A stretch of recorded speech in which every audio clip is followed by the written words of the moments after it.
Walking in this parking lot is 20-year-old Jesse Onfray, known as rapper XXXTentacion. He is successful, rich, and respected, and right now he's on his way to enjoy another day shopping, unaware that he is being followed.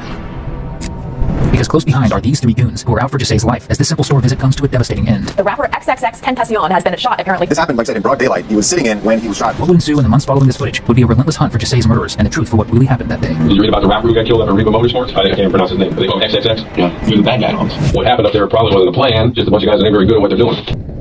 Jesse Onfray grew up in Lauderhill, Florida, and was mostly raised by his grandmother due to absent parents. And by 20, he was XXXTentacion, one of the most famous and controversial young rappers in the world, with a #1 album on the way and a son on the way that he would never get to meet. But on the afternoon of June 18th, 2018, everything would change.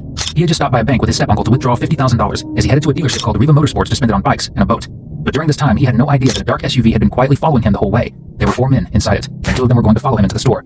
They walked right past him while he browsed, close enough to reach out and touch him. Then they stopped at the counter and bought 2 masks. After exiting, the men pulled the SUV across the street, out of the camera's reach, and waited for him for a couple of minutes. Then Jesse walked out, got back into his BMW, and the SUV cut straight across his only exit and trapped him. Soon, 2 masked men jumped out of the SUV with guns that were pointed at Jesse's vehicle. The men punched Jesse, screamed at him, and grabbed the chain on his neck. In the chaos, Jesse's uncle shoved open the passenger door and ran in a panic. Unfortunately, this turned out to be the worst thing he could have done, as it left the door wide open. One of the gunmen reached straight in and grabbed the bag with the $50,000 inside. Now they had the money and could have left right then and there. But before he left, one of the masked men stepped back, looked Jesse in the eyes, and emptied his .22 caliber pistol into him. By 4:51 that afternoon, Jesse, a promising young artist with a child 7 months away from being born, was dead in a parking lot.